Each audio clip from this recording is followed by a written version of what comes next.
Olá você que acompanha o Justificando, esse é o seu jornal antijurídico Coisas que você precisa saber, especial as 10 medidas contra a corrupção, aquelas famosas promovidas pelo Ministério Público Federal, em especial na figura do Deltan Dallagnol, um promotor que está tendo uma das maiores egotrips jurídicas da história. O cara é capa da Folha como Os Intocáveis, programa do Jô como herói nacional, capa da revista Época, coletiva de imprensa exibindo toda a sua criatividade na elaboração de slides para PowerPoint. O cara tá rodando o Brasil, dando suas palestras em country clubs e igrejas evangélicas, porque o céu não é o limite para Deltan. Por conta disso, não é à toa que ele conta com o apoio de grandes juristas desse país, como José Maier, Suzana Vieira, Luana Piovani e Marcos Palmeira, que também pedem para que você assine as 10 medidas contra a corrupção.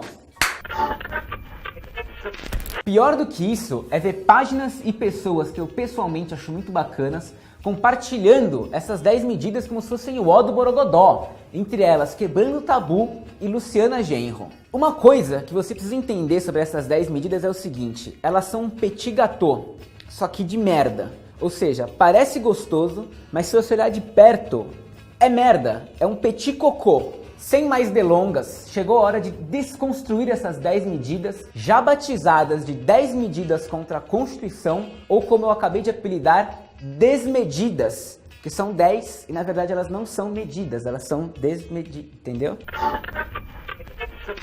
Antes de mais nada, tenha em mente que o Ministério Público Federal costuma apresentar essas medidas como sendo de iniciativa popular, para dar aquela legitimada no negócio, como se eu, você e todo mundo tivéssemos pensado nessas medidas juntos. Mas na verdade não é de iniciativa popular, é de iniciativa deles próprios. Foi escrita por eles, apresentada por eles, e se você quiser ler elas, você tem que acessar o site oficial do Ministério Público Federal. Ou seja, de popular, essas medidas só têm o nome. Elas são de exclusiva autoria deles. Ninguém te perguntou nada para ver o que você acha, o que você concorda, o que você mudaria. Eles não estão nem aí. E hoje eles se gabam de terem recolhido 2 milhões de assinaturas. Na boa, é muito fácil você ficar na rua com uma prancheta e uma caneta dizendo para as pessoas: oi, assina aqui, ó, é contra a corrupção. Vamos limpar o país.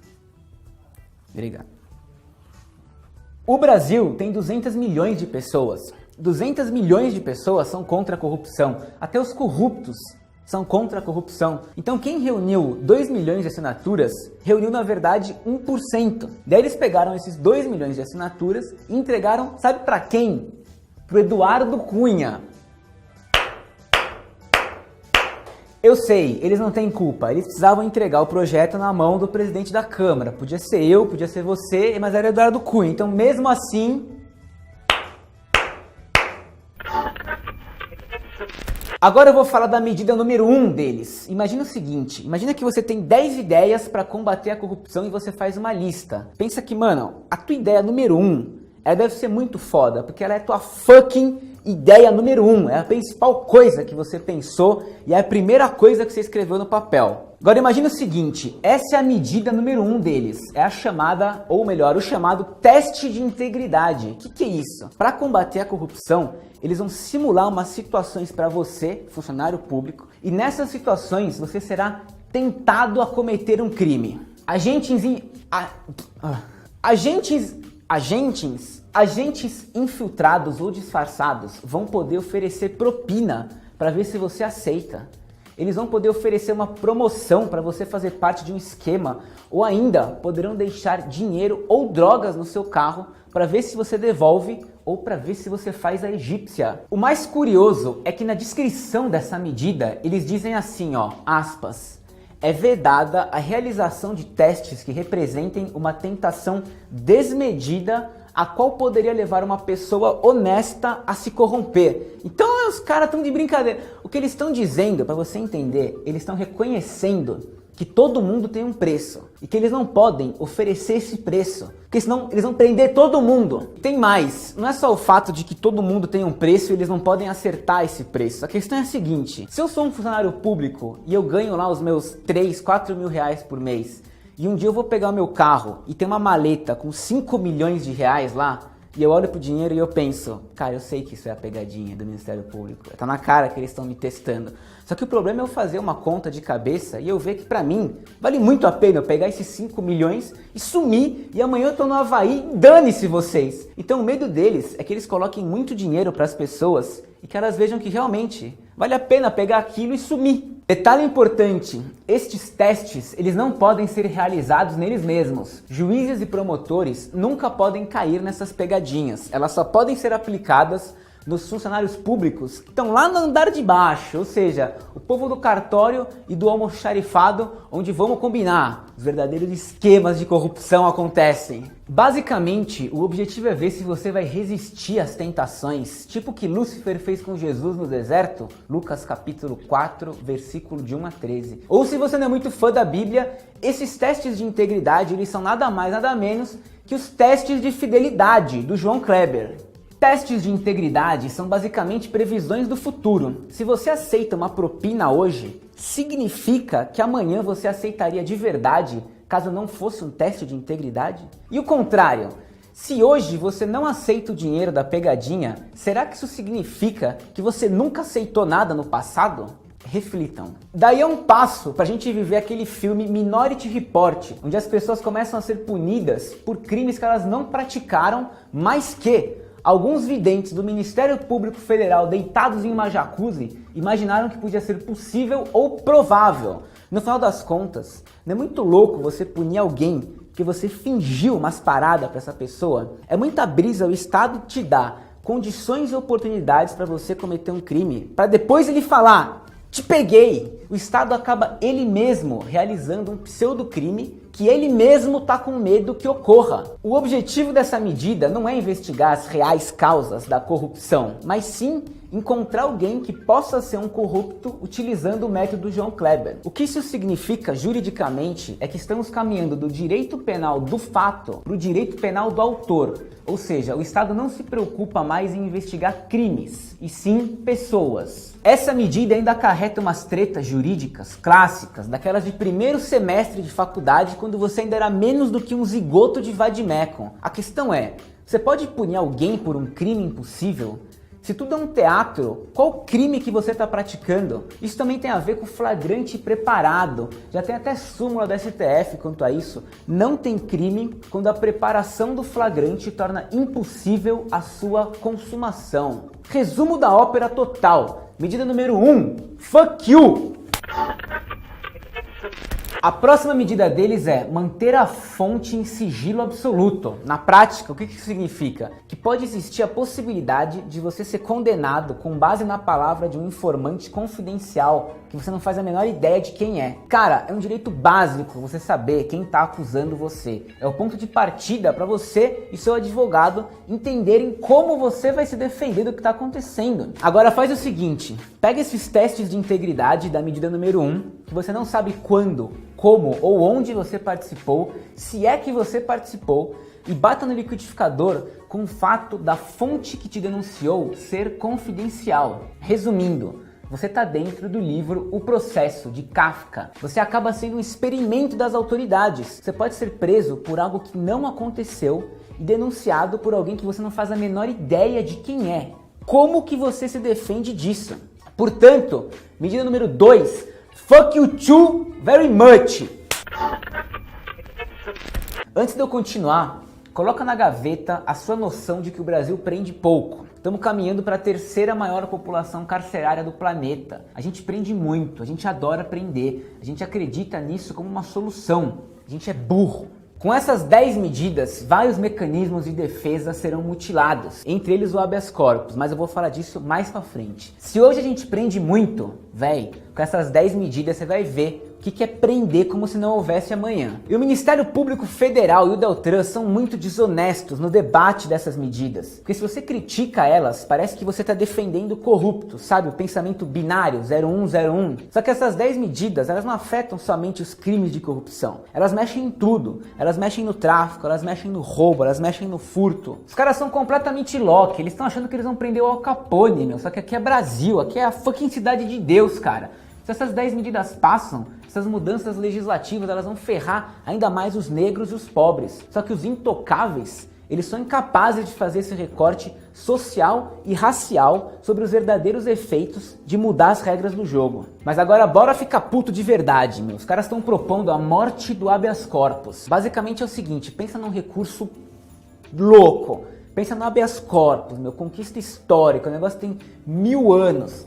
Pensa de novo que a gente tem a 4ª maior população carcerária do mundo e a única coisa que salva essa galera é esse recurso, é o habeas corpus, e mesmo assim salva muito pouco. E aí chegam os caras do Ministério Público para dizer, não, calma, habeas corpus pode, só que a partir de agora não pode contra a decisão que prende aqui, contra a decisão que prende lá, então não pode nos casos que eu falo isso, nos casos para trancar não sei o que, então quando que pode esse negócio agora, meu? Os caras esvaziaram o habeas corpus. Mano, as grandes decisões históricas desse país aconteceram com a corte julgando o habeas corpus, porque foi um HC que chegou lá e fez uma conquista animal. Porque o habeas corpus é isso, é um recurso, meu, que contesta mesmo, é pedrada na vidraça, é incomodar o status universal.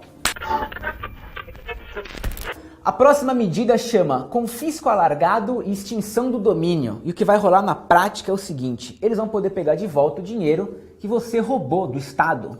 E você deve estar pensando, pô, que ideia, essa ideia é boa, uma ideia boa, cara, pega que se roubou, pega de volta. Como ninguém pensou nisso antes? A questão é, já pensaram nisso antes? Isso já tá até no código, meu. Abre aí, Código Penal, artigo 91, efeitos da condenação. Já existe isso, cara. Indenizar o dano do crime e devolver a grana para os cofres públicos. Hoje, se o Estado provar que o seu dinheiro é resultado do lucro de algum crime, você precisa devolver esse dinheiro. A medida nova que eles estão propondo diz que eles podem pegar de volta o dinheiro sem origem lícita, independente se você já foi condenado pelo crime que eles acham que você cometeu. Hoje a lógica é a seguinte, o seu dinheiro é honesto até que o Estado prove o contrário. O mesmo se aplica a você. Você é inocente até que provem o contrário. Essa medida, ela troca a lógica. O seu dinheiro é fruto de um crime até que você prove o contrário. Essa medida significa inverter o ônus da prova. Ou seja, você vai ter que provar que conseguiu o seu dinheiro de uma forma honesta e não mais o Estado provar que você roubou. Com isso, esquece presunção de inocência, dane-se indúbio, pau no réu. Todo mundo é bandido até que todo mundo prove que não é. O nosso direito, ele é romano-germânico, é continental europeu. Para você colocar alguém na cadeia, você precisa seguir uma porrada de ritos, respeitar várias garantias e vários direitos. O caminho para condenar uma pessoa não é simples. Isso porque no nosso sistema a liberdade é presumida. Tirar a sua liberdade é que tem que dar muito trabalho. Com essas 10 medidas, eles estão invertendo a seta, tornando o caminho da liberdade trabalhoso. Eles estão pegando conceitos do pragmatismo americano, do common law, e misturando com o nosso sistema e vai dar merda. Porque eles estão criando umas aberrações jurídicas escrotas. Essa medida que eu vou explicar agora tem tudo a ver com a medida anterior, que é criminalizar o enriquecimento ilícito.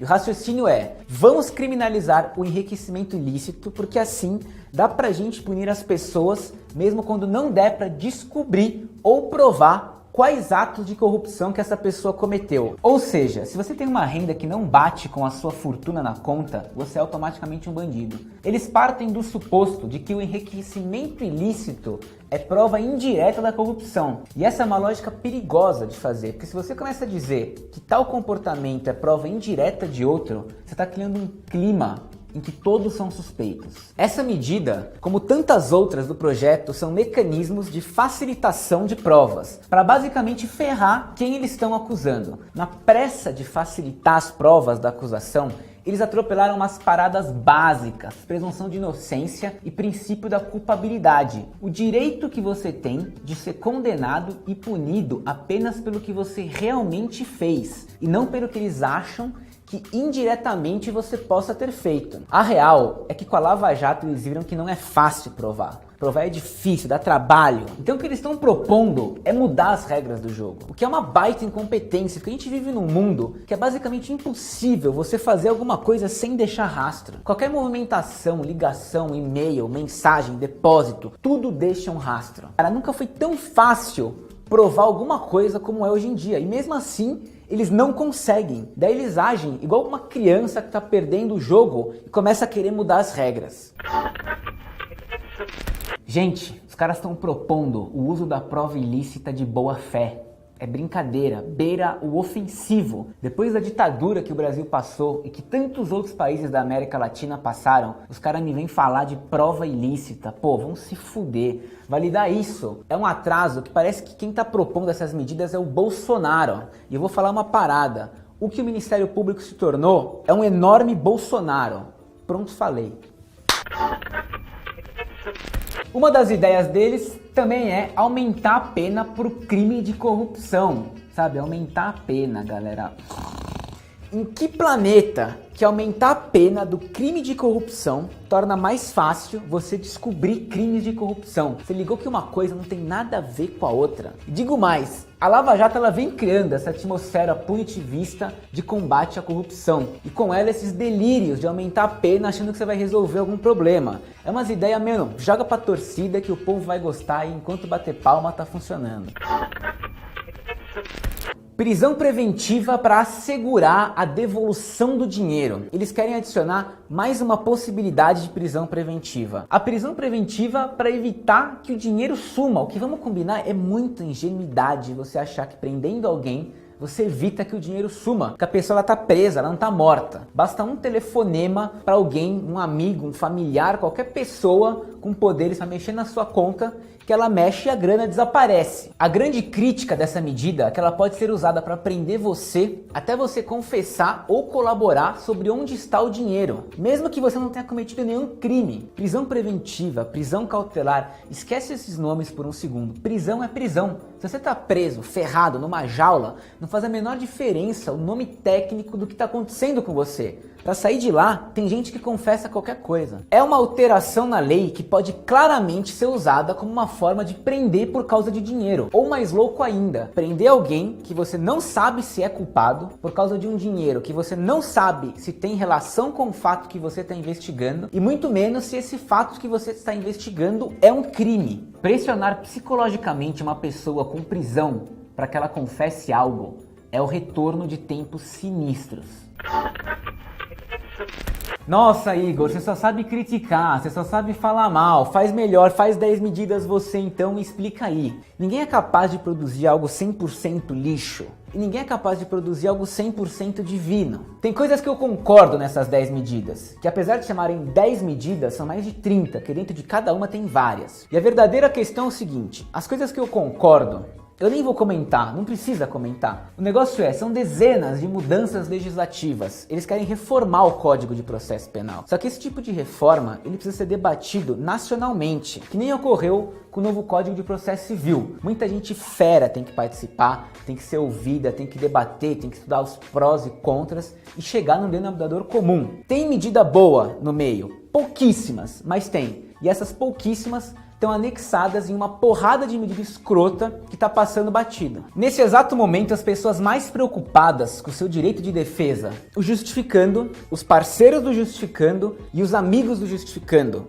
Ou seja, é uma bolha desse tamanhinho. O resto do mundo está batendo palma. Só que a gente tem 1 milhão de coisas para se preocupar, que no momento a gente só está na contenção. Então, se depender da gente, você vai estar muito ferrado. Então o mínimo que você tem que fazer é parar de bater palma para essas 10 medidas, que elas estão muito erradas. É hora de pedrada na vidraça, galera. É revolução!